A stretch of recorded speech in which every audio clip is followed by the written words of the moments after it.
for YouTube to roll it out and everything else. Let me see if I got it here. And then I get the disconcerting thing of hearing myself through my phone on YouTube in a kind of crazy loop back. Yes, it's there. All right. Fantastic. Okay, so today we are with Brian Ahearn. Now, Brian, you have the distinct honor of being one of only 20 people, now let me get this right, who was allowed to teach for Robert Cialdini.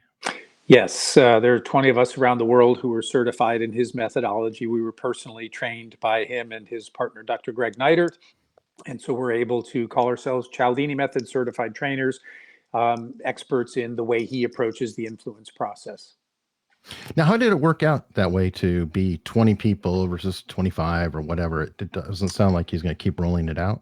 Well, they practice what they preach. There's a scarcity aspect to that when you keep the numbers very low. He is much more concerned with the pristine presentation, particularly of the research, than he is just certifying all these people and having them go out and train on his behalf. Not motivated by the dollar and so much on the business as his life's work, getting it out there and being able to present it in a way that would make him smile. That kind of makes sense too, because wasn't his book a slow burn? As in, when it came out, I don't think it sold a lot of copies. I think it just kind of built year over year over year over year. Right. And then when it first came out, it was kind of a disappointment. He even says that they were considering just pulling it from publishing any further copies. And then I think it was in the late 90s, early 2000s, marketers and salespeople started to realize, like, wow, this explains why marketing works or why it doesn't sometimes. It explains why sales works sometimes, why it doesn't. But it was the psychology that underlies both of those. And it started to gather steam. And then all of a sudden, the irony of it, Eric, is he wrote the book really from a defensive posture. How do you prevent yourself from being taken advantage of by people whose income depends on getting you to say yes? And then all of a sudden, though, it kind of turned a corner, and it's those very same people who said, oh, this is what I need to understand to move people to yes. Well, he does have, and to his credit, and you have done it too in your book, a little bit of defense, like, okay, when you hit this technique, this is what could be happening. Here's how you deal with it. And I definitely want to talk about that here. I want to start off with what's probably a screamingly obvious question, but I've never heard anybody ask it. Okay. What is the difference between influence and persuasion? Well, they're spelled different. Okay. Oh, that actually, I get that question a lot because people are curious, thinking that they're going to be talked into something that they don't want to do. And so when we talk about ethical influence, there's three things that we say need to be present. The first is truthfulness. We have to be telling the truth, and we don't hide the truth. And when I say we don't hide the truth, imagine this, Eric. If I'm selling my home and there's a big crack in the basement and I have a rug over that crack, I could try to defend myself by saying, well, Eric, when you bought the house, you didn't ask if there was a crack in the basement. And, right? You're not going to buy that as being truthful. I knew it was there and I didn't bring it to your attention. So we're always telling the truth and we're never hiding the truth. But what you learn through influence is sometimes you can bring forth the weakness in your product or service, something that is not a strength at least, and gain credibility because you appear more honest when you are the one who's bringing that up. You know, if I brought you down to my basement and I said, hey, Eric, before we even get going here, I want to make sure you know this. And I move a carpet and I say, there's a crack here. And, you know, and I talk about it. You may decide not to buy at that point, but you also might say, you know what, this guy's truthful. I mean, that's the first thing he's telling me. So that's number one, we've got to be truthful. Number two, we only use the psychology or the principles that are natural to the situation. We don't manufacture, for example, a false social proof. We don't talk about all the people who are doing something if they're not really doing it. We don't invoke scarcity into a conversation where really there's an abundance and there's nothing that's scarce. So we use the psychology in ways that are very natural to the situation. If a book's an Amazon bestseller, hey, go ahead and say that, but don't say it if it's not. If supplies are truly limited, make sure you let people know that because it'll motivate behavior. But if they're not, then don't do that. Because once people find out that you're either lying or utilizing this psychology in a false manner, it's going to boomerang on you, and they're going to go tell everybody else, and that's going to Sure. ultimately hurt. You may win the battle and you lose the war. The third thing that we talk about is we need to create situations that are not just good for you as the influencer, but good for the other person. Hmm. And Stephen Covey called it a win-win. Now, in a sale, somebody would always like to pay a little bit less. Probably the salesperson would like to get the person to pay a little bit more. But if Sure. they can meet in the middle and they can both walk away and say, I'm satisfied with that deal, it was a win for me and a win for that person, then I think that you've done right by that individual. So to recap, it's being truthful, it's being using the psychology that's natural to the situation, and then it's looking for opportunities to not just improve yourself, but create a win for the other person. Okay. I've also heard in negotiation, at least, that if both parties walk away a little bit in pain, that's considered a good negotiation sometimes as well. Probably because again, if I have something and I want to sell it for $1,000 and you want to buy it for $100, maybe I end up selling it for 800 or 700. I feel a little sting like, darn, I wish I could have got more. You're feeling some sting like, darn, I wish I could have paid a little bit less. So yes, I'm not saying that each party is 100% happy with how things went, because they still might have liked to get additional terms or conditions, but they can still both walk away and say the deal's fair and I'm better off for it. True, true. Out of curiosity, I wanted to know, because it's hard to do anything right now without acknowledging that we're all in quarantine. We're all trying to do the right thing with the coronavirus. What would you recommend as an influence message that could be put out to people to get them to do the right thing in the current circumstances? Well, certainly social proof is a big one. The more that you see other people are actually self-quarantining, in my state, it's not by choice now. Really, the state has said they want everybody at home. But the more that we see that people like us, our friends, are saying, "Hey, I'm staying home, you're staying home," the more likely we are, because we don't want them to find out and then think ill of us because, hey, everybody else is playing by the rules. Why aren't you playing by the rules? The other is that sense of scarcity, that your actions could actually harm somebody else. Mm. You may not feel like it's harming you, and scarcity is usually about what you stand to lose, but you do stand to lose reputational Sure. value with other people if, God forbid, you were the one who was sick and you're the one who got other people sick. So I think those are two powerful um, drivers of behavior. Just honestly sharing what so many people are doing and making people aware of what the downside is. If you can also get people in agreement, like if we're having a conversation like this and I said, well, Eric, doesn't it only make sense that if everybody stayed home for 2 weeks, probably the only people who would get sick are the people who are already sick? And you're probably going to say, yeah, well, that makes sense. And Mm. well, then doesn't it make sense that we all stay home for the good of everybody, just to find out who is really sick?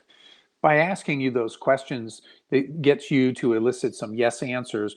You begin to convince yourself that that's probably the right action to take. I haven't told you have to, but I've asked the right questions to get you to come up from within and say, that all makes sense and we probably should do that. Then you're more likely to follow through. So all these, there's a lot of live streams going on right now, especially in my community, and I know you're doing Yeah. training. Are all of these helping reinforce that behavior because we're seeing everybody else on their computer stuck at home at the same time? I do. I think that the more that we acknowledge that, yeah, working at home and here's what I'm doing, and somebody else chimes in and other people all of a sudden you've got social interaction around the fact that we're doing the same things. I know a good friend of mine, Becky Saltzman, she's been hosting cocktail parties. And on Hmm. Thursday or Friday night, she will have people on for about an hour and a half, dozen, maybe 2 dozen people through Zoom, and everybody goes around and they share what they're drinking and they talk about what they're observing, what are they learning through all of this. But it builds a sense of community that, like, what, even though I feel stuck in the house, I'm not the only one. Everybody else is going through this, and if everybody else can put up with it, I can put up with it too. Yeah, that's my hope. I do have to say that I feel fortunate that I'm married, so I'm not stuck home Mm-hmm. officially alone. Yeah. I imagine a lot of single people may be struggling with it more so.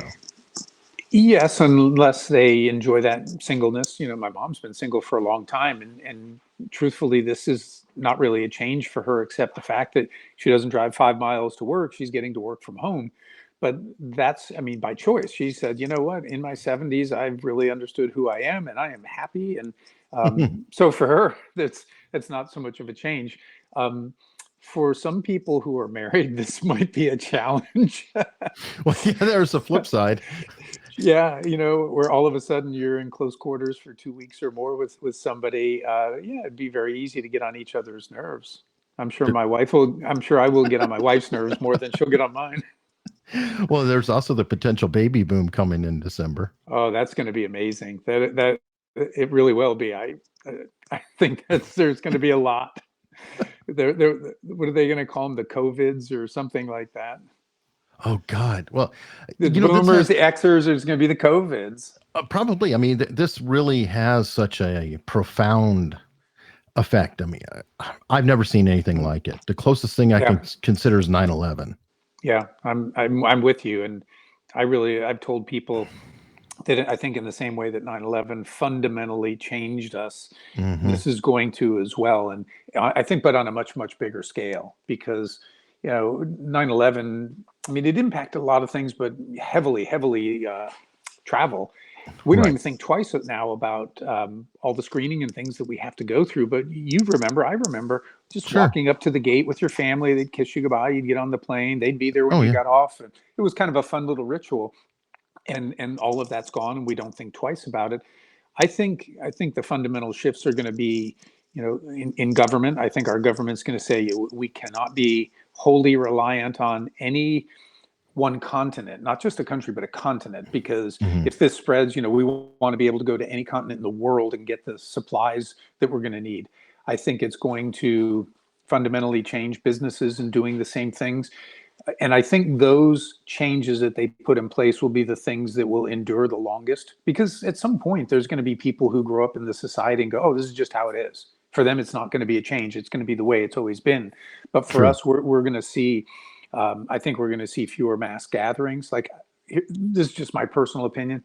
I Hmm. don't think there's going to be an NFL or a college football season, not in the way that we have in the past. I don't think they're going to have tens of thousands, or here at Ohio State, 100,000 people in the stadium.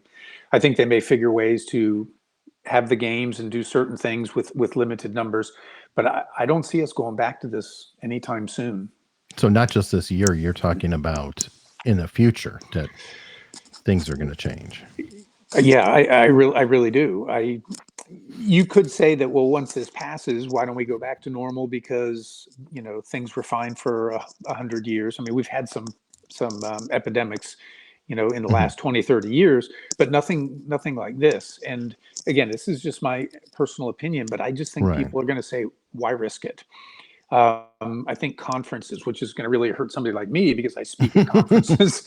I think Yeah. those are going to change, but I also think it will open up an avenue. Maybe I can imagine people who go into a studio and they do their thing, and Hmm. they've got a virtual audience or something in front of them, but they do their thing, but it's being broadcast around the world to whoever wants to participate in that conference, and it looks like they're right there at that conference. I think I think that's going to become a bigger and bigger thing, and the actual physical get-togethers will be for very special, potentially high priced items, because there's just a different risk to it. Yeah, I was thinking something similar, but I was thinking in the manner of, how we're pattern behavior machines. Hmm. I mean, as a human, we can pretend anything, but we do the same thing over and over. We Yep. fall into a pattern, even if it's, oh, I'm not going to do that pattern. Well, I'll create a new pattern and I'll still be in a pattern. Yes. Well, by eliminating baseball season, we have a whole cadre of people that every year they would go watch baseball, spring training, blah, Mhm. blah, blah. Well, now they don't have it. So what I was thinking might happen is that people will pick up or be doing something else and they'll unlearn that previous pattern and start a new one. So while things may come back to a degree, the numbers, through the fear, as you mentioned, but also people just kind of getting out of the pattern, like, oh, I kind of enjoyed doing fill in the blank Yeah. activity. I think that I think when it comes to sports, things like golf will become even more popular because that's a Distance. social distancing sport. You can each take a separate cart. You can do your own pull cart. True. The rules have changed. You don't even have to take the flag stick out, so nobody's going to have to touch the same flag stick and worry about any of that. I think something like tennis. I mean, because it's just two, could be four people, but a lot of times it's just two people on a Right. court going back and forth. You're not necessarily in close proximity. Things like running, anything that you can Sure. do outdoors. The sale of home gyms and home gym equipment, I think, is going to go up significantly because Oh, yeah. then people still have the means to do it, but they're going to just do it from their own home. And then things like Peloton, which use technology to be interactive. You could still, let's say you got a big screen TV down in your basement, that's where your gym is. You tune Sure. into something where you're all doing PX90 or you're doing some form of CrossFit together, where Mhm. like Peloton does. I think that people are going to figure out new innovative ways to get these things done that people still enjoy. True. And some of the team sports like football, I think football was already in trouble with concussions and things like that. Mm, So this probably won't help it at all. Wrestling, yeah, that'd be interesting. yeah. That's the last thing I think about doing. Yeah, UFC. Now, in something like UFC or some of those, you could probably, they'll probably get to the point where you can easily test the participants, and True. day before you've got that total clearance. He's not sick, she's not sick. These people can go ahead and do that. I don't know that they're going to have large audiences, but the real revenue comes from the pay-per-view. It does. Yeah. So it'll be a mental shift for the athletes to go in and not necessarily have these huge crowds and still perform. But the reality is, I think even with that, go back to high school, the crowds weren't huge. And you Mhm. played the game, the sport because you loved it. People will just kind of, I think, grow up in that vein, and they're going to say, "Wow, it would have been cool to be in front of 100,000 people," but nobody's in front of 100,000 people now. Well, I have a question that came in. This is from Bradley. It's very similar to what I was asking you before, but Hmm. he's asking it in terms of the government. How can governments use influence to get people to take the current situation more seriously? Okay.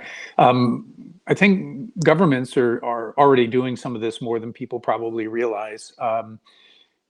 I know that like people like Dan Ariely and Robert Cialdini and others, a lot of behavioral economists and social psychologists were helping Barack Obama back in 2008 understand how to craft his message Mm, and in voting and things. Let me take that back. I don't know about crafting his message, but they were involved in terms of some of the messaging about, get out to vote, otherwise you might not have this opportunity. It's record crowds expected, things like that, that really moved people to more than ever at that point, get out and vote. There's a behavioral economics group in England, and they work on things like how can we change the letters that we send out to people who are on their back taxes, and they've seen a huge shift in terms of the numbers of people who are paying their taxes more timely mm, versus the old threatening ways that they used to do that. So I say that to say that I think governments more and more are looking at the behavioral economics, the ability to use nudges and things like that. So how can the governments, though, influence us to take the current situation more seriously? I think that doing the daily briefings, particularly like Governor Cuomo, getting on and being very honest about what's mm. going on, there's a little bit of a fear factor there. Like, oh my gosh, I don't want my state to be the next New York. I don't want my city to be the next New York City. We better take this seriously because we have an opportunity that they don't have right now to get ahead of this. I think then, as I said earlier, if governments are saying, like, wow, Ohio just went into lockdown, Texas went into lockdown, and they start showing that more and more, that puts pressure on the other states. You don't want to be the state that says, oh, we don't need to do that, because we're all connected in, let's say Ohio goes into a shutdown, but Sure. Indiana doesn't and Pennsylvania doesn't. If you've got people going over to either of those states because Hmm. they could go to a bar or anything like that, there's the potential to bring it back. And I think government could say, you wouldn't want that Indiana or Pennsylvania to happen to you, then you might as well follow the lead of Ohio or wherever it is. So I think there will be a social pressure on all of the states to ultimately get to this point and say, you know what, in the big scheme of things, 2 weeks indoors, maybe three, whatever it is a small sacrifice to save your neighbor. to help your fellow Americans in certain things like that. How do we get past, because I think for the first week, it's kind of a novelty. Mhm. For the second week, it's kind of a service. For the third week, it starts to become a hardship. Mhm. How do we keep them motivated other than fear? Because there's also the Yeah. questions of, I guess some cases are starting to come back up in China. Like they Mhm. dropped it and there may be a reinfection. Right. And my gut was thinking that that would be the case because there still will be people who don't know that they have it, didn't get tested, and go back out. And why wouldn't it possibly start spreading again quickly like it had before? But as far as what we can do to keep people, I guess, motivated, this is where social media has a great opportunity to to give people ideas to do things they haven't done before. So, like my friend's virtual cocktail party using Zoom, that was Mhm. fun, and my wife enjoyed it. And she's like, you know what, we need to, certain days we need to get online with other people and do the same thing. That was fun. And there's some people that we're friends with, but we haven't seen a lot. Now we've got this opportunity. So there's something that if more people see that and they go, hey, this is fun and it's different. Um, Something that we're doing and I'm posting it on Facebook just to try to get people to think creatively and have different ideas. Um, when my wife turned 52, so when I say the number 52, Eric, what comes to mind for you? It's coming fast for me. I don't, I'm a Uh, human. I'm selfish. It's okay. always about me. Okay. Most people say a deck of cards, and then you Okay. remind them there's 52 weeks in a year. And so for her 52nd birthday, my gift to her was a gift a week for a year. So Oh, nice. every weekend, I would bring up this bin from the basement. I had all these things wrapped, and so I didn't have this pressure of having to buy something every week. And then she had something to look forward to. Our daughter, got in on it. She was helping me buy some of the things. So that was a lot of fun. Everybody Yeah. won. We all enjoyed that. And I was thinking about the fact that we're going to be self quarantined. We don't know how long it'll be. I told her, I said, Jane, let's do a variation of that. Let's do a gift a day. I said, one day like yesterday, she gave me a gift. And then today Fun. I'm going to give her a gift. But it's going to be fun, funny stuff because since we can't go out, it's not like we buy something. So we're just finding oddities in the house and wrapping them up. And so she went up to my dresser and pulled out this map of Ireland that my sister sent me for my birthday and wrapped it up. And then we filmed it yesterday and we put it online. But it had a lot of likes and had a lot of people commenting like, "Oh, that's fun." And I know people will start looking forward to seeing that, like because we both have a good sense of humor. There'll be funny things. But that's just a way to get people to go, "That's cool. Maybe I could do that," or maybe we could do this or do something a little bit different. But I think as we see other people doing things, we realize we can do those things too, and it starts to take some of the pressure off of, boy, it sucks being indoors all the time.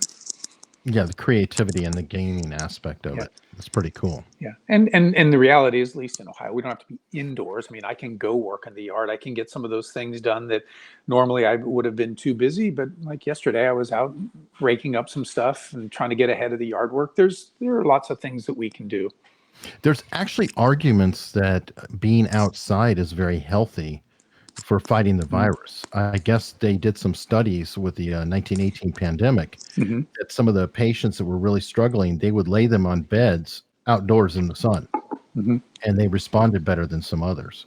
So Yeah. sunlight may be Well, the best disinfectant. yeah, we will see soon. Hopefully, we'll get a little here in Ohio, at least a little bit sunnier, a little bit warmer weather, and we'll be able to test that theory. And once that happens too, I think even though you're not going to necessarily go right up to the fence and talk to the neighbor, to be able to wave and talk and there's no reason you can't sit on your porch and they sit on their porch and you, hey, cheers, and you have a drink and you talk about what's going on. True. All right, another question. What is the most valuable skill to acquire when studying influence?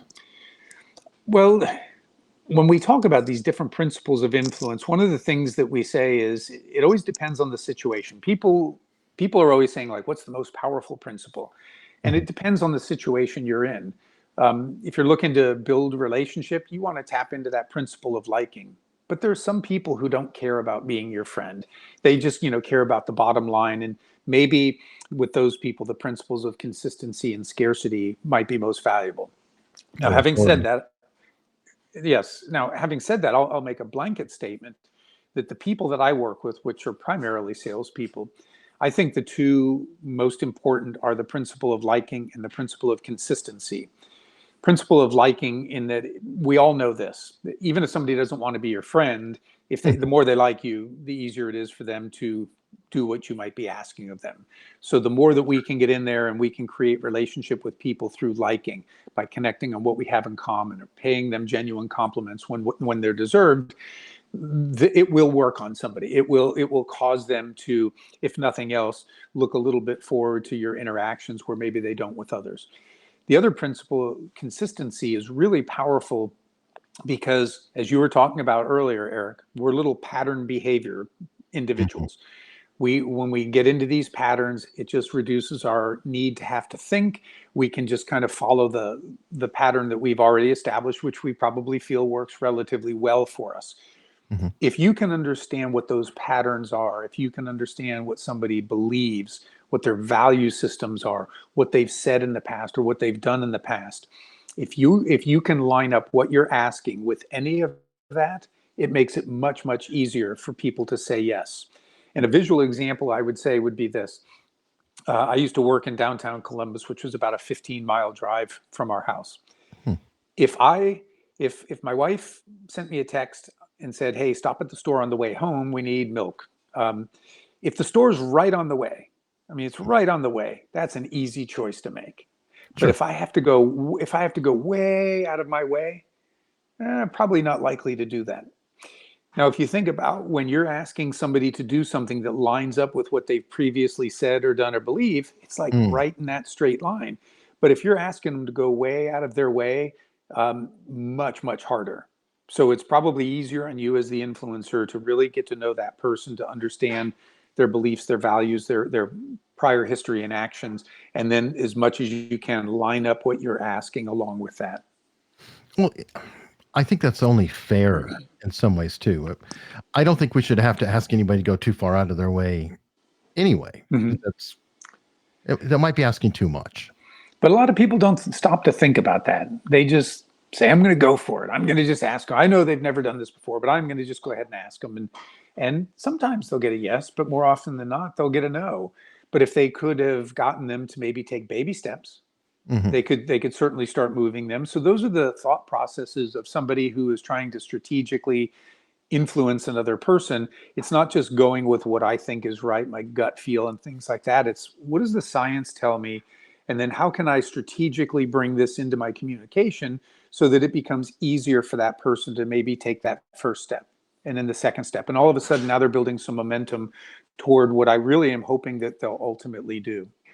Yeah, that's more of a nudge. I worry that if you come at somebody really hard, okay, maybe you'll get a yes, but you also may get remorse.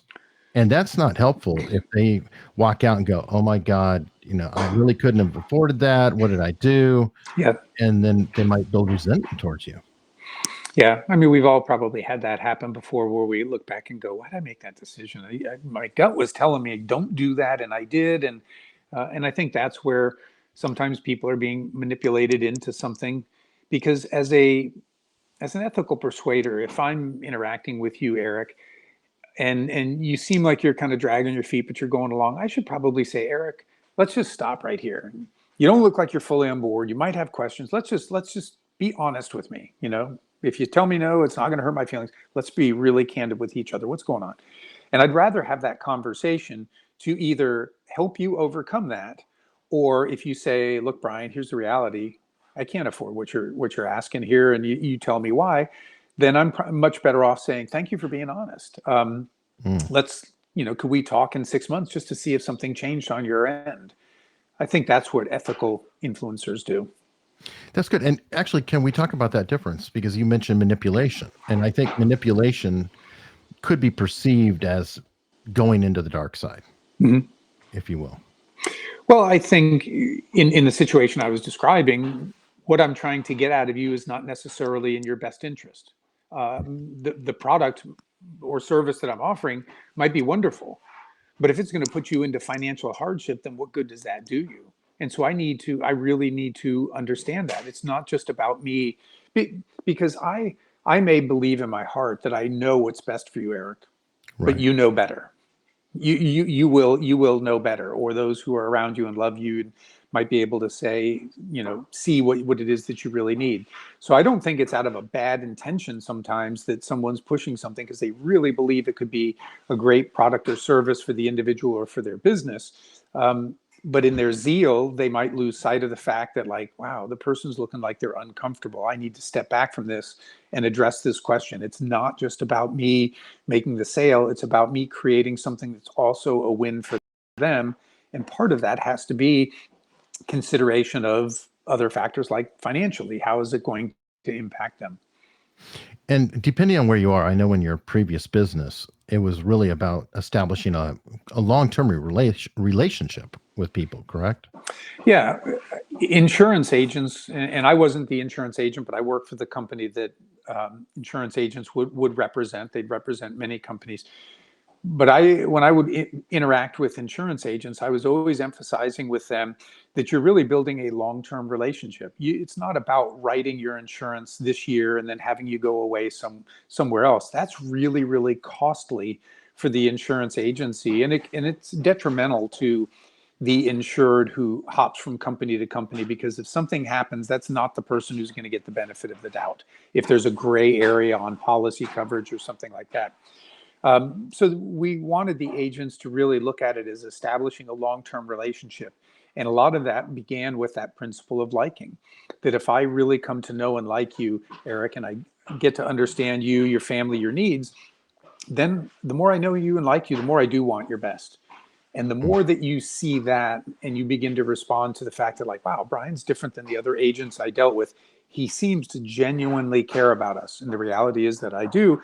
We're really creating a win-win relationship there, where I can put something out on the table and you can candidly come back and tell me, hey, I know you got my best interest at heart here, Brian, but this isn't the right time, or this is just too expensive for us, or we'd rather retain that risk ourselves.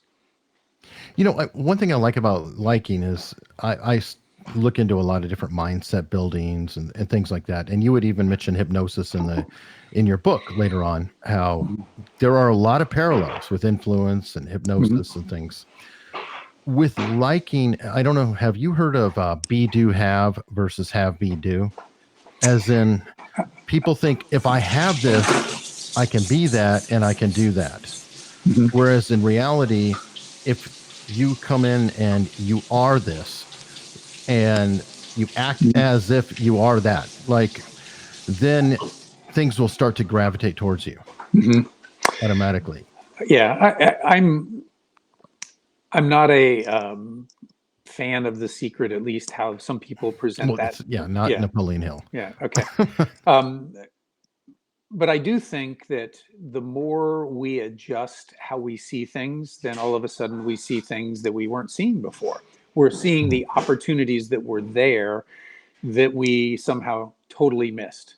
It reminds me of the joke where it starts to rain and somebody comes along and says, hey, it's raining and there's supposed to be a flood, get in the car. No, I'm good. God's going to save me. And keeps raining, right? And somebody comes along in a rowboat. Hey, it's pouring. It's going to flood. Get in here. And the guy says, no, God's going to save me. And ultimately he drowns. And when he stands before God, he says, God, why didn't you save me? And he says, who do you think sent the car? Who do you think sent the rowboat, right?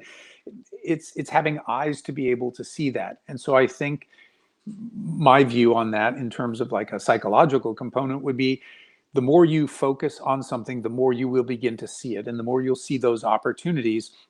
And if you take advantage of those opportunities, then yes, ultimately those things, they come to you, but they're just as readily available, I think, for all of us, depending on what our goals are and what we choose to focus on. Does that make sense? Yeah, I was using liking kind of as an example. If I look for things to like in people, Yes. and I'm constantly trying to find things to like in people, well, I'll probably start to like the people just by default. And if I walk around liking people, it's likely to be reciprocated.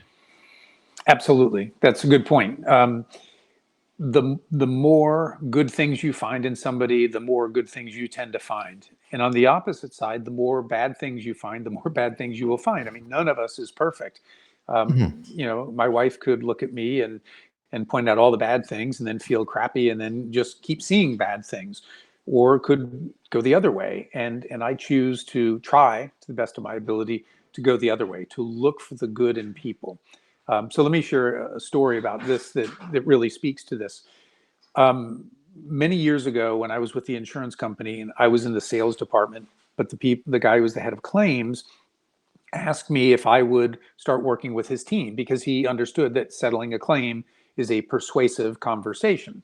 Mhm. So one of the first meetings I go to, the guy who's the head of the training for the claims area sits down across from me and looks at me like, "What are you doing here?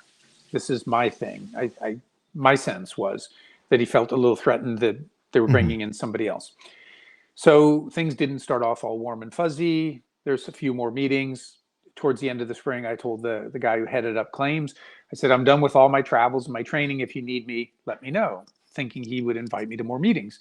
Instead, he said, "Oh, would you go to all of the claims offices and do a 1 hour overview of influence so we can start to incorporate this into what we do?"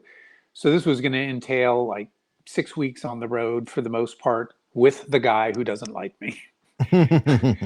And what I remember of the situation, the first travel that we made was out to Minneapolis, and we were in the Minneapolis airport, and we went up to Starbucks. And when we got our drinks, I said, "Can I have one of those green sticks that you put in your drink?" And the lady gives it to me. And he comes up next, and he says, "Can I have one of those sticks too?" And she goes, "Oh, I'm sorry, I just gave the last one to that guy," meaning me.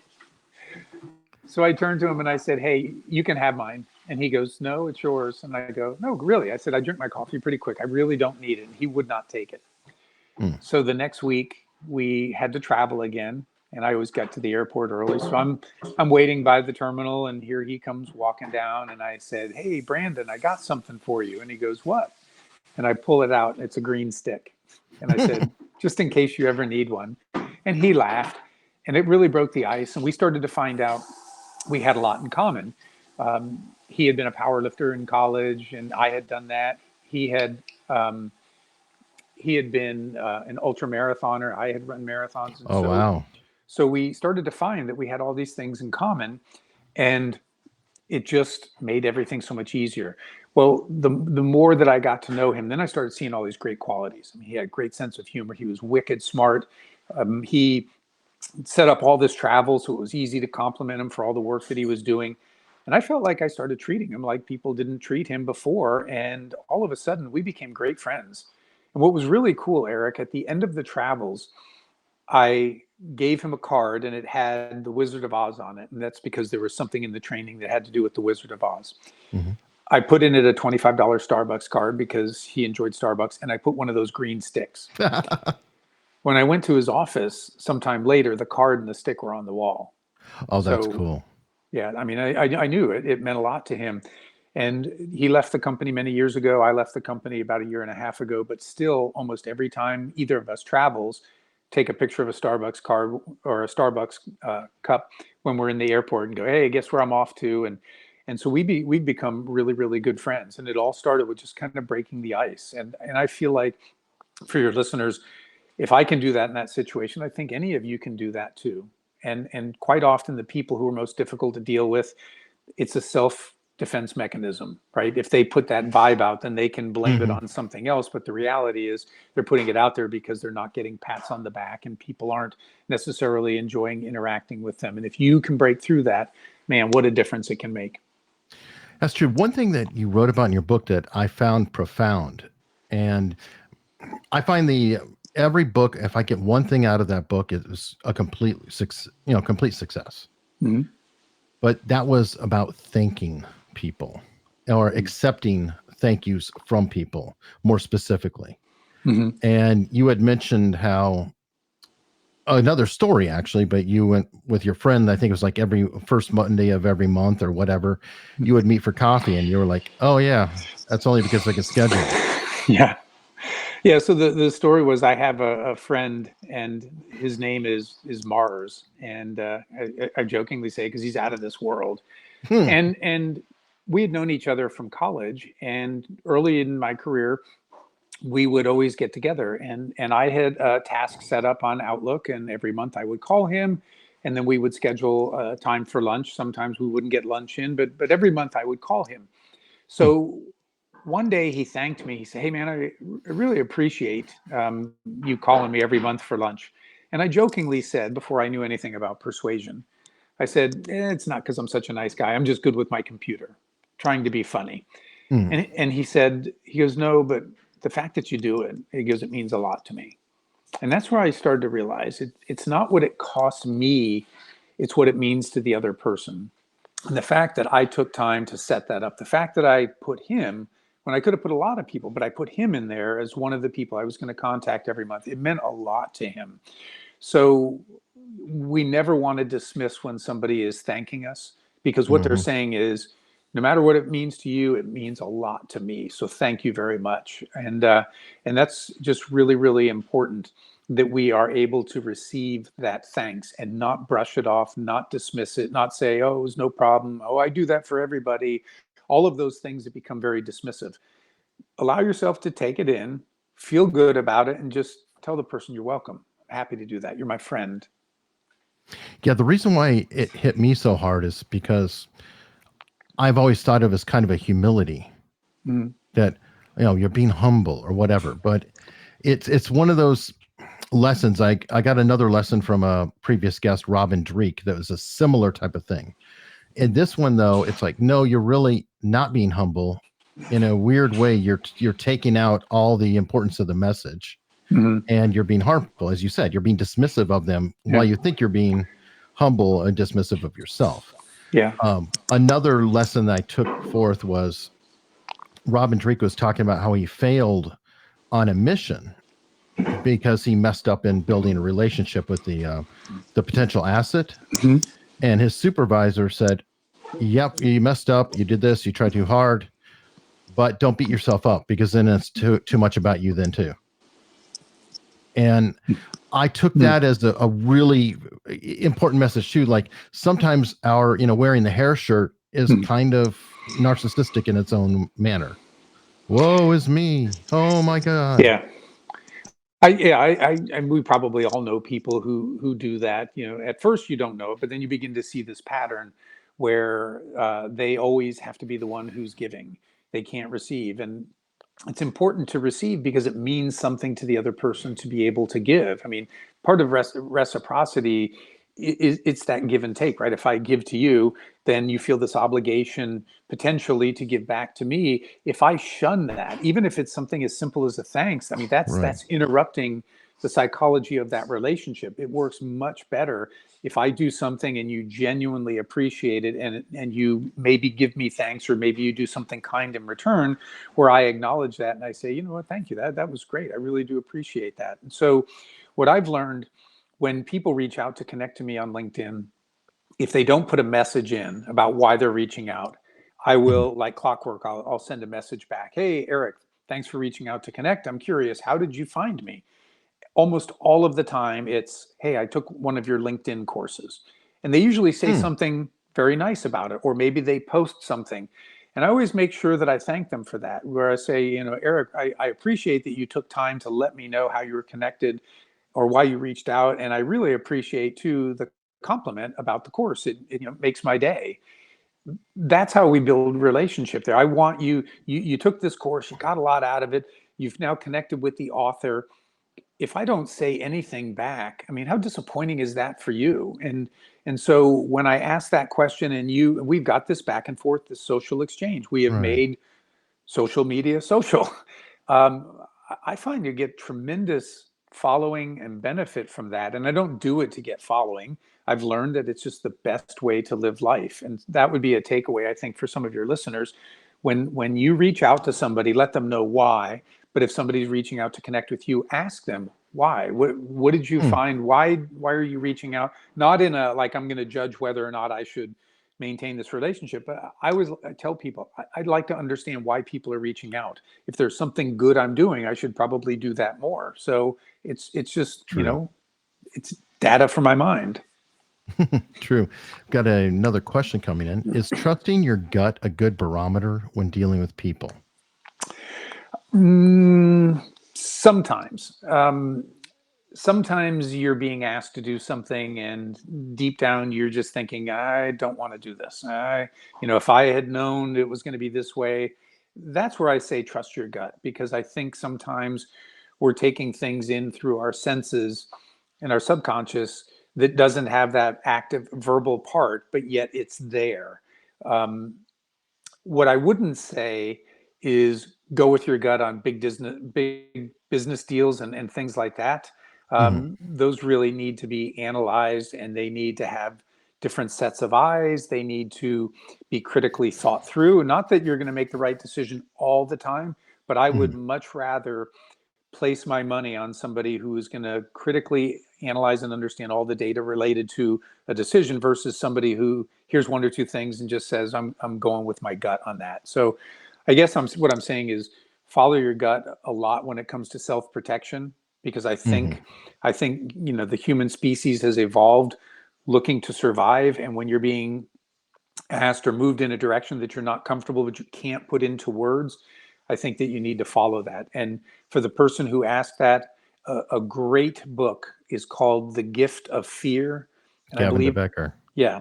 And he lays that out really well about how certain things are registering, but we can't put it into words, but we just know I shouldn't do this thing. I think you need to listen to that gut instinct in that situation. That's fascinating you bring that up, because that's almost a primordial fear.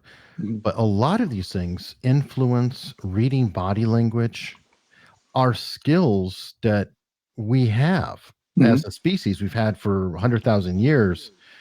But I feel like we're kind of losing because we've become so dependent on other means around us, if you will. Sure, because two people can say the same thing, and one person, if you're paying attention to tone of voice, words, and things like that, you might get a sense like, I don't know if I believe you. And the other person, you probably do. And if you don't believe somebody and yet they're saying the same thing, you need to step back and say, and try to assess why. Why everything they're saying lines up, but why am I still feeling this way? And so I can give an example. Not that I ever used a dating app. I was married long before that, but you could go into a dating app and see somebody who checks off every box that, that they should be the perfect person for you, and you meet and there's no chemistry. I wouldn't say, well, they checked all the boxes, maybe we should still go out or we should get married. No, there's something more than a simple list of things that sometimes we register. That's part of our evolution, and we need to be conscious or cognizant of that when we're making a decision. And that is something that is kind of tied in with influence too. And part of the reason why I as an example, I've had Chase Hughes on. He's a behavioral engineer, does all the influence and other stuff, interrogation, negotiation, etc. His number one rule, though, is if you want to be a fantastic influencer, is to quote, have your shit together. And it's interesting, and I wanted to get your perspective on it. But according to him, it's like, if you want to go out and influence people or be persuasive or anything else, but you have just a pile of laundry that's just stinking up your room, your bed's unmade, everything in your house is in disorder. When you go out, people can sense something's just not lining up on you. That would be like the overweight doctor telling you needed to lose weight, or back in the day when doctors smoked and they said you needed to stop smoking. That's very contradictory. You lose a lot of credibility there, and I think that's what he's getting at. If you are in a situation and you're encouraging somebody to do something and they sense hesitancy in your voice, like you don't even believe what you're saying, people, we have that primordial part of us that can kind of start sniffing that out. And that's where, and I'm sure you're familiar with the name Dr. Albert Mehrabian, who did the studies on congruency between the message and the messenger. Now, it's probably 90% of the time or more, it is misquoted. You hear people Mm-hmm. all the time saying, 55% of your communication is based on your body 55, language. 35. Yep. 38 and 7. Yeah. And so, Yep. and they use it. And I made this mistake early on too. Because you read it somewhere and it just keeps going on. The reality is that's not true. The truth is that Albert Morabian was studying when the message and the messenger are incongruent, what do people default to? And when the two people can say the very same words, but one person's looking shifty and uncomfortable, they start focusing in on the body language. The body language is becoming a cue to them that maybe this person's not being truthful. Tone of voice can also begin to indicate that. And that's where what they're saying starts to really fade to the background because they're paying so much attention to body language and tone. But if you are congruent, if you believe in your message and your tone and your body language align with that, then people are focusing tremendously on what you're saying. So for your listeners and anybody viewing this, do not fall into that trap of believing the words you use don't matter. It's about your presentation, your voice, and your body. That is not true. Oh yeah, and words absolutely matter. It's quite fascinating to watch interrogations and things because people slip. People actually will state what they think. I don't know if you saw that debate, but I almost fell out laughing when Mike Bloomberg slipped by talking about all the congressional candidates he donated money to, and he said, I supported because everybody Yeah. knew or accused him of buying politicians. Mm-hmm. And I had to fall out laughing because it's like the guy literally just said it. Mm-hmm. Yeah, things like that are ultimately going to leak out in some way. And if somebody is paying attention, they're going to see or hear enough that it causes them to put the brakes on. Again, they may not fully know why, but they're going to put the brakes on. When it comes to the words that we use, yeah, they do matter a lot. I can't cite the exact study, but I know that in situations where they would talk with mock jurors about Mhm. in a car accident, if they use the word when the cars hit versus when the cars collided versus when the cars smashed, Mm, the more aggressive the tone, the faster people estimated the car was going. makes sense. So if an attorney gets up and says, when your client hit my client, the attorney who says, when your client smashed into my client, that is creating a different perception for people in the jury. They're going to feel and think differently about that. Most people are unaware. And I think, Eric, this is where it ties in a little bit to something like the hypnosis, in that you don't really know when you've fallen into a hypnotic state until you kind of snap out of it. It Mhm. could be as simple as, you're just driving along almost mindlessly until boom, something jumps out and gets your attention and you snap Right. back into it. You're in a sense in a hypnotic state. And the way that this relates to influences, the vast majority of influence happens at the subconscious level. People Mm. sometimes will say like, oh, that stuff, that doesn't work on me. And that's where I smile. And I just think, because it works on you more than anybody, because you're least aware. That's like somebody saying, oh, that biasy stuff, it doesn't apply to me. It applies to all of us. And our Mhm. part of our job is to become aware of when it's happening so that we can step back and make better decisions. But influence, the majority of it's happening at the subconscious level. And so it is, in a sense, like the hypnosis. And if you're not in tune with the language so that you begin to see those opportunities, you can be taken advantage of. It's funny you mentioned the degrees of smashing versus hitting and things like Mhm. that. I didn't know if you knew this, but in interrogations and detecting, I guess, if you will, lie detection, Mhm. one of the tells is they do the opposite. So, for example, very famously, Bill Clinton said, I never touched that woman. Mhm. They weren't asking if he touched her. They were Mhm. saying you were doing a whole lot more than touching, Yeah. but they back it up and they simplify it. And it'll be something like a murder suspect would be like, I could never harm, Mhm. which is far less than I didn't kill him. Right. It's like Yeah, a it's distancing. that word smithing to where there's a little bit of wiggle room. Yeah, and um, yeah, because I remember the whole Bill Clinton thing pretty vividly. I mean, we all do. If you were an adult during that time. It was preoccupying the news, and that playing with words so that you could wiggle out and, well, that's not what I said. I said I didn't touch. She touched me. And I mean, that's that's lawyer, also, lawyer speak. He was an attorney, so. Now, one thing that I found is, maybe I'm a slow learner, but there's 6 principles of influence, and I could hear them over and over and over. Did you find that, boom, you instantly got it? Or how long did it take you to actually start to really incorporate these principles in your life? Well, for me, it was probably a lot faster than a typical person, because I instantly saw how they could support what I was doing through the sales training. And so I immersed myself in it deeply. I mean, reading everything I could, going through Cialdini's workshop, ultimately getting certified. But what I would say, Eric, is even though there's only now 7, because he talks about the principle of unity. Right. Every time I reread the book Influence, or every time I reread Persuasion, different things jump out at me. And I'm like, wow, did I miss that before? Or was it just not important because of what I was working on? But all of a sudden now it just really seems to be jumping out.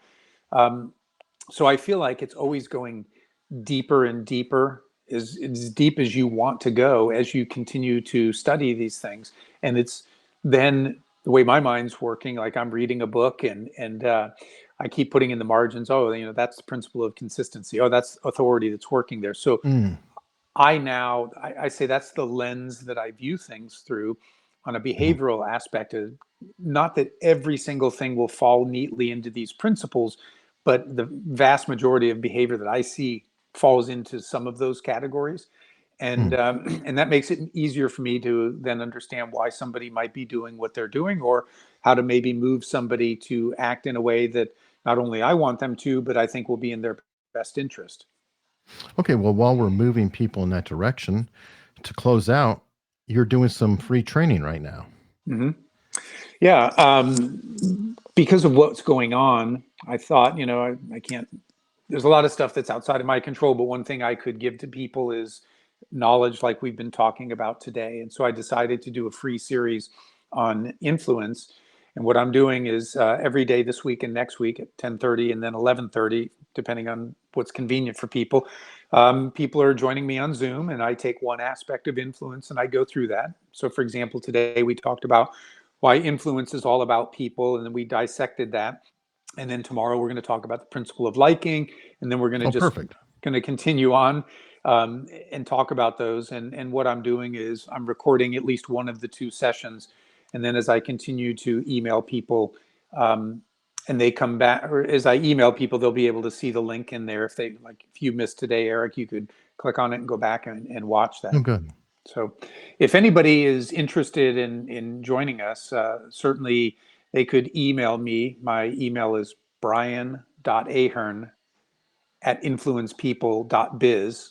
And if you want to just post that in your notes or whatever. But if they email me directly, then what I'll do is send them, they'll actually have to go into a landing page, put in their first name, last name, email address, and if they're working, where they work. What that's going to do is register them into my mail server, MailChimp, and it's going to designate them as somebody who each morning is going to get that email as a reminder, and with the Zoom link and also the links to the shows that were already recorded. Awesome. Perfect. Now, I definitely will put that in. And This is the 3rd time we've been together. I want to thank you so much for being so generous with your time. I always enjoy talking with you, Eric. So anytime you want me back on, I'm happy to come on. Thanks a lot.